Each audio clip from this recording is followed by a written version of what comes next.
وليست التوبة للذين يعملون السيئات حتى إذا حضر أحدهم الموت قال إني تبت الآن وليست التوبة للذين يعملون السيئات দুনিয়ার মধ্যে এমন কিছু বান্দা আছে যেই বান্দারা সব সময় গুনাহের মধ্যে নিমজ্জিত থাকে, যে বান্দারা সব সময় গুনাহের মধ্যে নিমজ্জিত থাকে, গুনাহ করতে থাকে, গুনাহের মধ্যে শামিল হয়ে যায়। সকালে গুনাহ করে, দুপুরে গুনাহের মধ্যে নিমজ্জিত হয়, রাত্রিবেলাও গুনাহের মধ্যে নিমজ্জিত হয়, সব সময় গুনাহের মধ্যে নিমজ্জিত থাকে। আল্লাহ বলেন গুনাহের মধ্যে থাকা অবস্থায় হাত্তা ইযা হাদারা আহাদাহুমুল মাউত, যখন ওই বান্দার কাছে মৃত্যু চলে আসে, যখন ওই বান্দার কাছে আজরাইল আলাইহিস সালাম চলে আসে, মৃত্যুর সময় যখন হয়ে যায়, তখন ওই বান্দা বলে ক্বালা ইন্নী তুবতুল আন, তখন বলে আল্লাহ আমি এখন তওবা করলাম। যখন মৃত্যুর সময় হয়ে যায়, আজরাইল যখন সামনে আসে, তখন বলে আল্লাহ আমি এখন তওবা করলাম। আল্লাহ বলেন বান্দা না না, মৃত্যুর সময় যখন হবে, সারা জীবন গুনাহ করে করে আমি আল্লাহর নাফরমানি করেছো, আমি আল্লাহর বিরুদ্ধাচরণ করেছো, আমি আল্লাহর নাফরমানি করেছো, আমি আল্লাহর উপর তুমি ঈমান পরিপূর্ণভাবে আনো নাই, তুমি নামাজ পড়ো না, রোজা রাখো নাই, গুনাহের মধ্যে নিমজ্জিত হয়েছো। আল্লাহ বলেন বান্দা যখন তোমার কাছে আজরাইল চলে আসবে, তখন যদি তুমি বলো তুবতুল আন, আয় আল্লাহ আমি এখন আপনার উপর তওবা করলাম, আল্লাহ বলেন বান্দা না না, ওই সময় তুমি তওবা করলেও তওবা কবুল হবে না। ওয়ালাইসাতিত তাওবা, তওবা কবুল হবে না কার? লিল্লাযীনা ইয়ামালুনাস সাইয়্যাত, ওই ব্যক্তির যে ব্যক্তি খারাপ কাজ করে, হাত্তা ইযা হাদারা আহাদাহুমুল মাউত, যখন তার কাছে মৃত্যু চলে আসে বলে ইন্নী তুবতুল আন, আমি তওবা করলাম।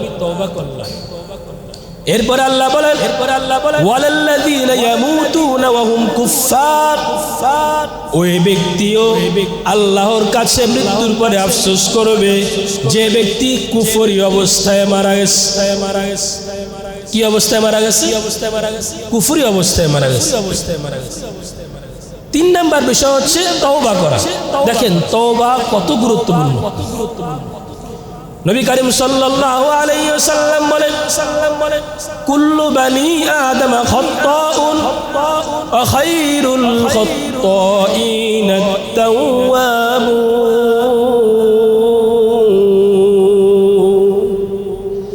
নবী বলেন কুল্লু বানি আদম খাত্তাউন, পৃথিবীর মধ্যে সব মানুষ গুনাহ করতে পারে, সব মানুষ গুনাহ করে, প্রত্যেকটা বনি আদম গুনাহ করে। আমাদের মধ্যে এখানে আমরা যারা বসে আছি, এমন কেউ আছেন যে বলতে পারবেন হুজুর আমার জীবনে কোনো গুনাহ নাই? আছেন কেউ? হাত তোলেন। আছেন? কেউ নাই। সব মানুষ গুনাহ করে।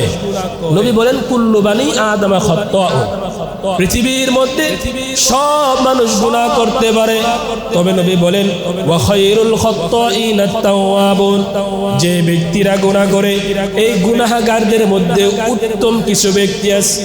হুজুর এটা আবার কেমন কথা? যে ব্যক্তি গুনাহ করে সে আবার উত্তম হয় কিভাবে?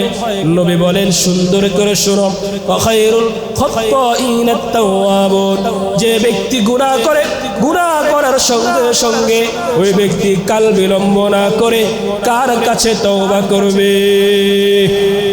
আরো জোরে বলেন না, কার কাছে? ওয়া খায়রুল খাত্তাইনা আত-তাওয়াবুন, যে ব্যক্তি গুনাহ করার সঙ্গে সঙ্গে আল্লাহর কাছে তওবা করবে, ওই ব্যক্তি হলো আমি নবীর কাছে সবচেয়ে উত্তম ব্যক্তি। সুবহানাল্লাহ। নাই সম্মানিত হাজিরিন, আজকে আমরা আলোচনা করব এমন 3টি বিষয়, যেই 3টি বিষয় মানুষ মৃত্যুর পরে আফসোস করবে আল্লাহর কাছে। 3টি বিষয় নিয়ে। কয়টি বিষয়?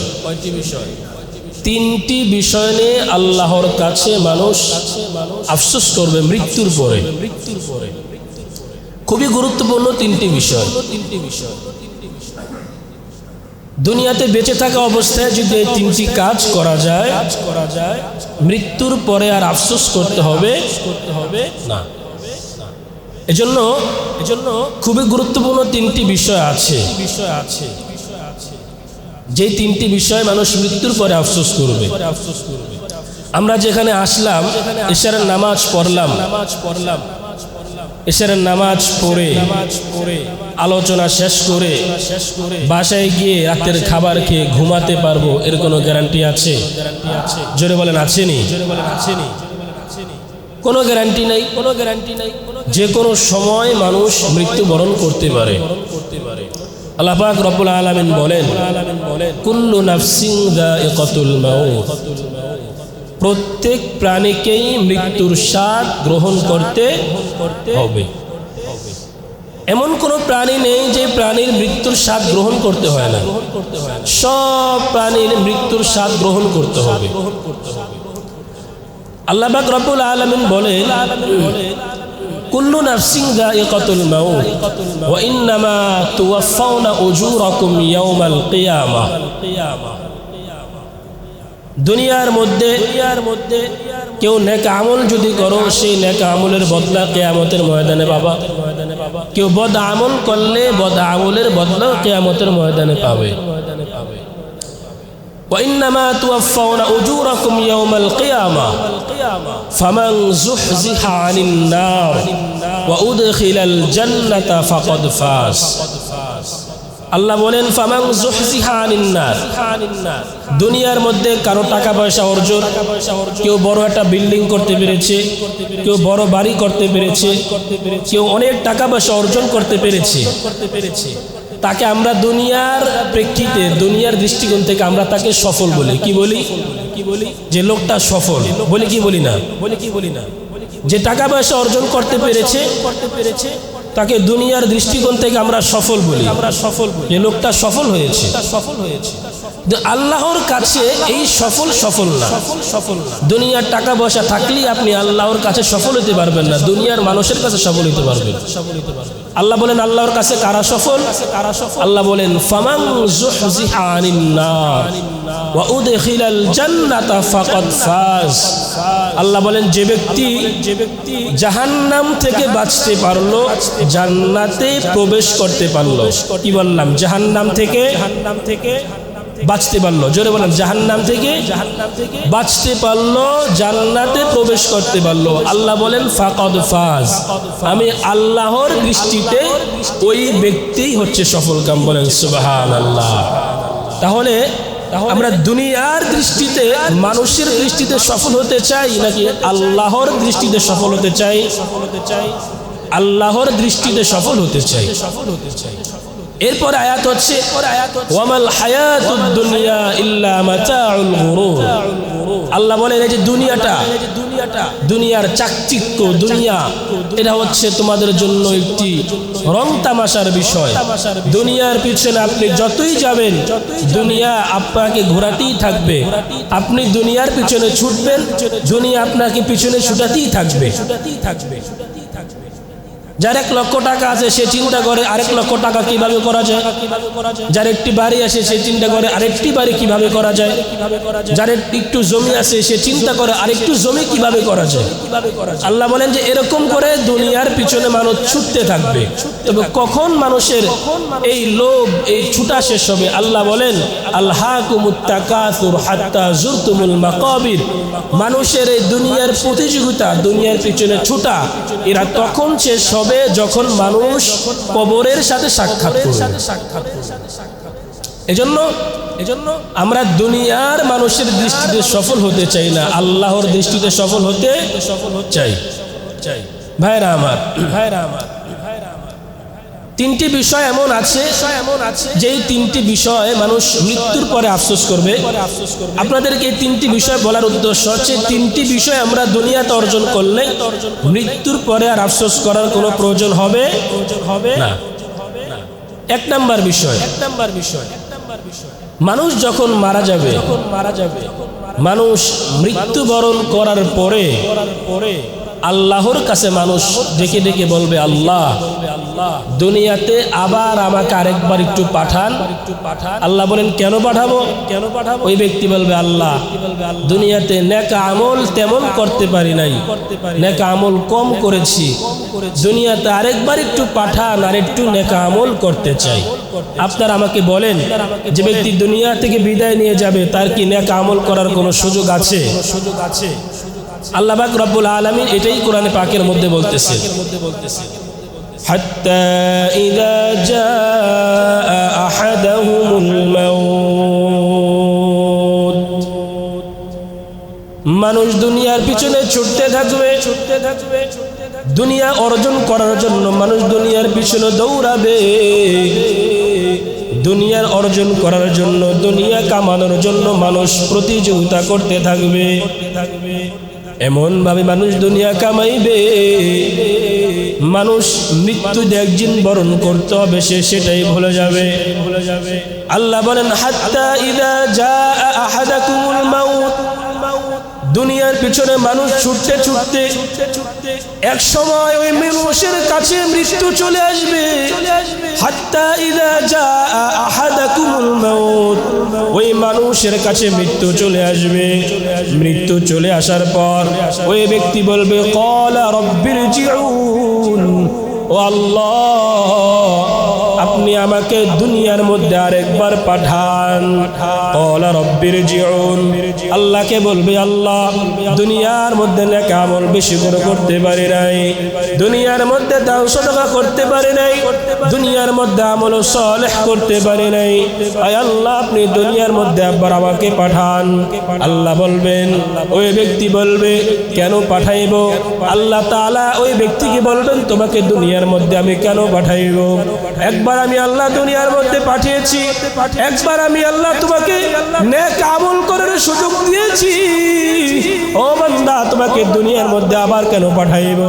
বান্দা ডেকে ডেকে বলবে, আল্লাহ লাআল্লি আমালু সালিহান ফীমা তারাকতু, কাল্লা ইন্নাহা কালিমাতুন হুয়া কাইলুহা ওয়া মিন ওয়ারাইহিম বারযাখুন ইলা ইয়াউমি ইউবআসুন। আল্লাহু আকবার। ওই ব্যক্তি আল্লাহকে বলবে, আল্লাহ দুনিয়ার মধ্যে আমাকে আরেকবার পাঠাইবেন। বলে, লাআল্লি আমালু সালিহা, আমি দুনিয়ার মধ্যে নেক আমল করব, সালেহ কাজ করব, ভালো আমল করব।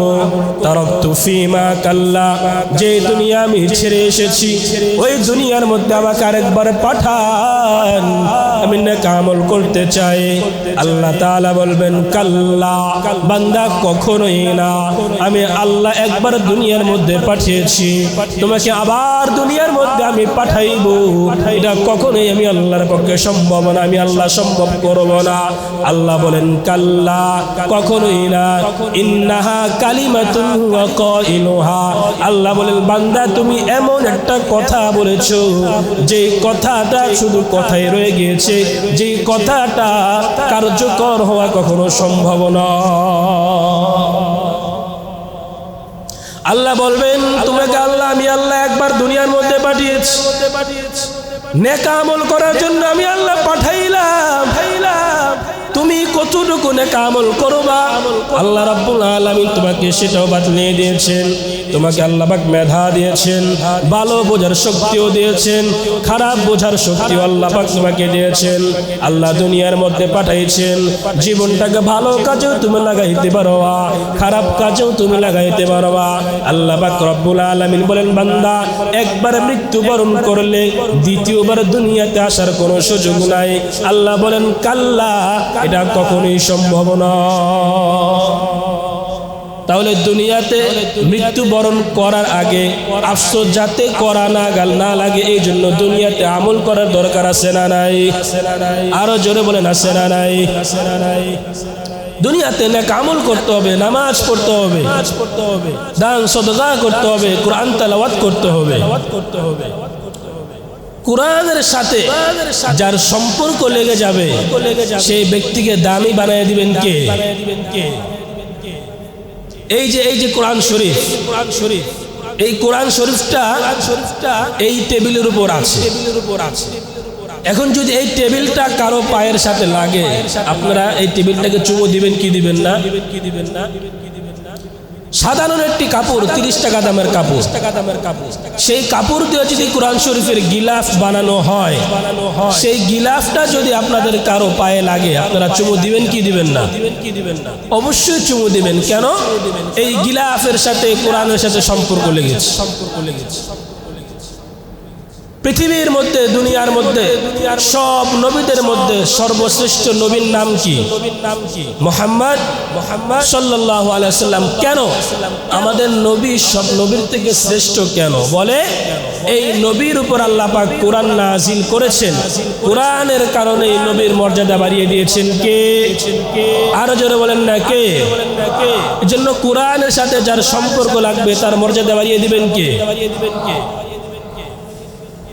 হাদিস শরীফের মধ্যে নবী বলেন, আল কুরআনু শাফিউন ওয়া মুশাফফাউন ওয়া মাহিল্লুন মুসাদ্দাকুন মান জাআলাহু আমামাহু সাদাকাহু ইলাল জান্নাহ ওয়া মান জাআলাহু খালফা যহরিহি কাদাহু ইলান নার।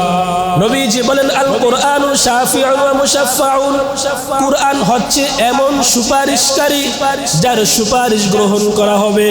নবীজি বলেন, মান জাআলাহু আমামাহু সাদাকাহু ইলাল জান্নাহ, যে ব্যক্তি কোরআনকে সামনে রাখবে, যে ব্যক্তি কোরআন অনুযায়ী জীবন পরিচালনা করবে, যে ব্যক্তি কোরআন অনুযায়ী জীবনটাকে সাজাবে, কোরআন ওই ব্যক্তিকে জান্নাত পর্যন্ত নিয়ে যাবে। সুবহানাল্লাহ। ওমান জাআলাহু খালফা যহরিহি সাকাতাহু ইলান নার। আর নবীজি বলেন, যে ব্যক্তি কোরআন অনুযায়ী জীবন পরিচালনা করবে না, কোরআন অনুযায়ী জীবনকে সাজাবে না, কোরআন অনুযায়ী চলবে না, নবীজি বলেন ওই ব্যক্তিকে কোরআন জাহান্নামের মধ্যে নিক্ষেপ করবে। বলেন নাউজুবিল্লাহ। এজন্য আমরা কোরআন অনুযায়ী জীবন পরিচালনা করতে পারি কি পারি না? ভাইরা আমার, বলতেছিলাম নেক আমল করবে, করার জন্য মানুষ মৃত্যুর পরে আল্লাহর কাছে আফসোস করবে। মৃত্যুর পরে আল্লাহর কাছে আফসোস না করার জন্য দুনিয়ার মধ্যে নেক আমল করতে হবে। নামাজ পড়েছেন, নামাজ পড়ার পরে নামাজ শেষ করেছেন, একটু কোরআন তেলাওয়াত করে বাসায় গিয়ে তো বসেই থাকবেন। মসজিদে কোরআন শরীফ আছে, একটু কোরআন তেলাওয়াত করেন। কোরআন তেলাওয়াত করলে প্রত্যেকটি হরফে আল্লাহ পাক 10টি করে নেকি দান করবেন। কয়টি করে? নবীজি বলেন, মান ক্বারা হারফাম মিন কিতাবিল্লাহি তাআলা ফালাহু হাসানা ওয়াল হাসানাতু বিআশরি আমসালিহা লা আকুলু আলিফ লাম মিম হারফুন বাল আলিফুন হারফুন ওয়া লামুন হারফুন ওয়া মিমুন হারফুন। নবীজি বলেন, মান ক্বারা হারফাম মিন কিতাবিল্লাহি তাআলা, যে ব্যক্তি কোরআন শরীফের একটি হরফ তেলাওয়াত করবে, আল্লাহ পাক রব্বুল আলামিন ফালাহু হাসানা, আল্লাহ পাক রব্বুল আলামিন একটি হরফ তেলাওয়াত করতে দেরি তার আমলনামায় একটি নেকি দান করতে দেরি হয় না। সুবহানাল্লাহ। শুধু তাই নয়, এরপরে নবী বলেন ওয়াল হাসানাতু বিআশরি আমসালিহা, আর আল্লাহ পাক এই একটি নেকিকে আল্লাহ পাক বান্দার জন্য 10টি নেকিতে রূপান্তরিত করে দিবেন। সুবহানাল্লাহ। একটি নেকি আল্লাহ পাক প্রথমে দিবেন, এই একটি নেকিকে আল্লাহ পাক 10টি নেকিতে রূপান্তরিত করবেন। এরপরে নবীজি বলেন, লা আকুলু আলিফ লাম মিম হারফুন, আপনারা চিন্তা করতে পারেন আলিফ লাম মিম এই তিনটা হরফ বললে হয়তো 10 নেকি হবে। নবীজি বলেন না না, বাল আলিফুন হারফুন ওয়া লামুন হারফুন ওয়া মিমুন হারফুন। নবীজি বলেন না বান্দা, যে ব্যক্তি আলিফ লাম মিম তেলাওয়াত করবে, আলিফ একটি হরফ, লাম একটি হরফ, মিম একটি হরফ, অর্থাৎ আলিফ লাম মিম যে ব্যক্তি তেলাওয়াত করবে, ওই ব্যক্তির আমলনামায় আল্লাহ পাক সঙ্গে সঙ্গে 30টি নেকি দান করবেন। সুবহানাল্লাহ। কয় নেকি? আলিফ লাম মিম বললে 3 হরফে 30 নেকি। নামাজ পড়েছেন, বসে কোরআন শরীফ তেলাওয়াত করেন। কোরআন শরীফ তেলাওয়াত করতে পারেন না, যে পারে তার থেকে শ্রবণ করেন। আল্লাহ পাক রব্বুল আলামিন বলেন, ইন্নামাল মুমিনুনা الذين إذا ذكر الله وجلت قلوبهم وإذا تليت عليهم آياته زادتهم إيمانا وعلى ربهم يتوكلون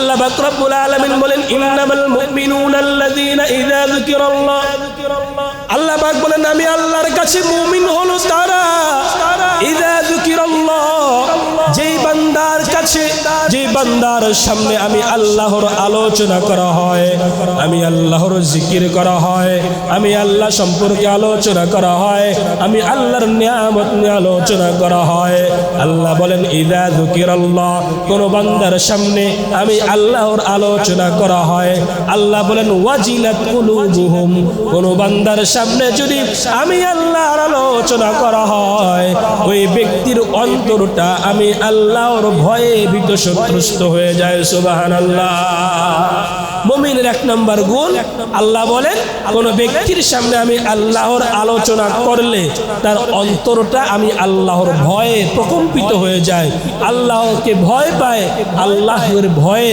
ওই ব্যক্তি ভীত সন্ত্রস্ত হয়ে যায় এটা হচ্ছে মুমিনের এক নাম্বার গুণ আল্লাহ বলেন মুমিনের দুই নাম্বার গুণ কি وَإِذَا تُلِيَتْ عَلَيْهِمْ آيَاتُهُ زَادَتْهُمْ إِيمَانًا আল্লাহ বলেন আর যখন কোন মুমিনের সামনে আমি আল্লাহর কালাম তেলাওয়াত করা হয় যখন মুমিন বান্দার সামনে আমি আল্লাহর কোরআন শরীফ তেলাওয়াত করা হয় আল্লাহ বলেন জাদাতহুম ঈমানা ওই ব্যক্তির ঈমানটা সঙ্গে সঙ্গে বহু গুণে বৃদ্ধি হয়ে যায় সুবহানাল্লাহ মুমিনের সামনে যখন কোরআন তেলাওয়াত করা হয় আপনি কোরআন তেলাওয়াত করতে পারেন না আপনি শিখবেন আপনি শেখার চেষ্টা করছেন কিন্তু কেউ পারে তার থেকে আপনি শুনবেন শুনলেও আপনাকে আল্লাহ পাক নেকি দান করবে জাদাতহুম ঈমানা আল্লাহ বলেন কারো কেউ যদি আমি আল্লাহর কালাম শুনে তেলাওয়াত করে তার ঈমানটা আল্লাহ পাক বৃদ্ধি করে দেন বলেন সুবহানাল্লাহ তাহলে মুমিনের এই দুই গুণ নামাজ পড়ে কোরআন তেলাওয়াত করি আমরা বাসায় গিয়ে তো বসেই থাকবো মসজিদে বসে একটু কোরআন তেলাওয়াত করলে লাভ না লস জোরে বলে লাভ না লস লাভ আছে জাদাতহুম ঈমানাও ওয়া আলা রাব্বিহিম ইয়াতাওয়াক্কালুন আল্লাহ বলেন এবং আমি আল্লাহর উপর মুমিন ভরসা করবে কার উপর আরো জোরে বলেন না কার উপর আল্লাহর উপর তাহলে ভাইয়েরা আমার এক নাম্বার মানুষ মৃত্যুর পরে আফসোস করবে কয়টি বিষয় নিয়ে তিনটি বিষয় এর মধ্যে একটি বিষয় কি গেল দুনিয়ার মধ্যে নেক আমল না করলে পরকালে নেক আমল করার জন্য আল্লাহর কাছে আফসোস করে বলবে আল্লাহ আরেকবার আমাকে পাঠান আমি নেক আমল করতে চাই দুই নাম্বার বিষয় আল্লাহ পাক রব্বুল আলামিন বলেন দুনিয়ার মধ্যে মানুষ আফসোস করবে দুই নাম্বার বিষয় হচ্ছে ওয়া আনফিকু মিম্মা রাযাকনাকুম মিন ক্বাবলি আইয়াতিয়া আহাদাকুমুল মাউত আল্লাহ পাক রব্বুল আলামিন বলেন ওয়া আনফিকু মিম্মা রাযাকনাকুম ও বান্দা কবরে যাওয়ার পর তোমার যদি আফসোস করতে মন না চায় তুমি যদি আফসোস করতে না চাও আল্লাহ বলেন আমি আল্লাহ তোমাকে যে রিজিক দান করলাম মিম্মা রাযাকনাকুম আমি আল্লাহ তোমাকে যেই রিজিক দান করলাম যে নিয়ামত দান করলাম সেই নিয়ামত থেকে তোমরা খরচ করো আনফিকু আল্লাহ বলেন আনফিকু মানে তোমরা খরচ করো মিম্মা রাযাকনাকুম আমি আল্লাহ তোমাদেরকে যে রিজিক দান করলাম বলে কখন খরচ করবা আল্লাহ বলেন মিন ক্বাবলি আইয়াতিয়া আহাদাকুমুল মাউত ও বান্দা তোমার যে কোনো সময় মৃত্যু চলে আসতে পারে মৃত্যু চলে আসার পূর্বেই আমি আল্লাহ তোমাকে যে রিজিক দান করেছি সেই রিজিক থেকে তুমি খরচ করো আনফিকু মিম্মা রাযাকনাকুম মিন ক্বাবলি আন ইয়াতিয়া আহাদাকুমুল মাউত। আল্লাহ বলেন তোমরা খরচ করো, যদি খরচ না করো তাহলে কি হবে? আল্লাহ বলেন ফায়াকুলা রাব্বি লাউলা আখরতানি ইলা আজালিন করিব। তখন ওই বান্দা কবরে যাওয়ার পর আল্লাহকে বলবে, আল্লাহ ফায়াকুল লাউলা আখরতানি ইলা আজালিন করিব, হে আল্লাহ আপনি আমাকে আরেকটু কিছুদিন সুযোগ দিতেন, আরেকটু কিছু আমাকে সুযোগ দিতেন। আল্লাহ বলেন কেন সুযোগ দিয়ে কি করবা? ইলা আজালিন করিবিন ফাআসাদদাকা ওয়া আকুম মিনাস সালিহিন। ওই বান্দা বলবে, আল্লাহ দুনিয়ার মধ্যে ফাআসাদদাকা দান সদকা করতাম, ওয়া আকুম মিনাস সালিহিন এবং সৎ লোকদের অন্তর্ভুক্ত হইতাম। তাহলে 2 নাম্বার আফসোসের বিষয় কি? মানুষ মৃত্যুর পরে 2 নম্বরে কে নিয়ে আফসোস করবে? দান সদকা নিয়ে আফসোস করবে। আল্লাহ বলেন লান তানালুল বিররা হাত্তা তুনফিকু মিম্মা তুহিব্বুন। একজন মুমিন বান্দা ততক্ষণ পর্যন্ত নেক আমল পূর্ণ করতে পারবে না যতক্ষণ না পর্যন্ত সে তার প্রিয় বস্তু আল্লাহর রাস্তায় দান করবে। প্রিয় বস্তু আল্লাহর রাস্তায় দান করবে। দান সদকা করলে লাভ না ক্ষতি। আপনি মসজিদের জন্য 10 টাকা দান করলেন, 10 টাকা বেশি না, কিন্তু এই দানটা করার কারণে আল্লাহ পাক আপনাকে এমন একটা বিপদ থেকে উদ্ধার করেছেন আপনি জানেন না, যে বিপদটা আপনার উপর পড়লে 1000 টাকার বেশি খরচ হবে। আর সাদাকাতু তারাদ্দুল বালা। নবী বলেন সদকা, দান সদকা এগুলো বালা মুসিবত দূর করে দেয়। দান করবে। আপনারা আমাকে বলেন, কোন ব্যক্তি দৈনিক 1000 টাকা ইনকাম করলো, একটু বুঝবেন, কোন ব্যক্তি দৈনিক 1000 টাকা ইনকাম করলো, তার ঔষধের পিছনে ওই ব্যক্তির খরচ চলে যায় দৈনিক 500 টাকা। 1000 টাকা ইনকাম করে 500 টাকা খরচ। আর কোন ব্যক্তি দৈনিক 700 টাকা ইনকাম করে কিন্তু তার ঔষধের পিছনে 1 টাকাও খরচ যায় না। এই 2 ব্যক্তির মধ্যে কোন ব্যক্তি বেশি লাভবান? বলেন, যে ব্যক্তির 700 টাকা ইনকাম করেছে কিন্তু খরচ নাই, সে ব্যক্তি লাভবান, নাকি যে 1000 টাকা ইনকাম করেছে 500 টাকা দৈনিক ওষুধ খরচ, কোন ব্যক্তি লাভবান বেশি? তাহলে অল্প আপনি যতটুকু আপনার উপার্জন, আপনাকে যদি আল্লাহ চান যে আল্লাহ বান্দা আমার মসজিদে আমার জন্য 10 টাকা দান করেছে, আমি আল্লাহ তাকে সকল ধরনের বিপদ থেকে উদ্ধার করলাম, আল্লাহ পারে কি পারেন না? 10 টাকা দৈনিক আপনার উপার্জন থেকে 10 টাকা দান করবেন, অসংখ্য অগণিত বিপদ থেকে উদ্ধার করবেন কে? আরো জোরে বলেন না, কে? আল্লাহ। তাহলে ভাইয়েরা আমার 2 নাম্বার বিষয় কি গেল? দান সদকা। কবরে যাওয়ার পরে যদি আফসোস করতে না হয় যেন দান সদকা করতে হবে। 3 নাম্বার বিষয় হচ্ছে তওবা। 3 নাম্বার বিষয় কি? মানুষ মৃত্যুর সময়, মৃত্যুর পরে আফসোস করবে তওবা করার জন্য।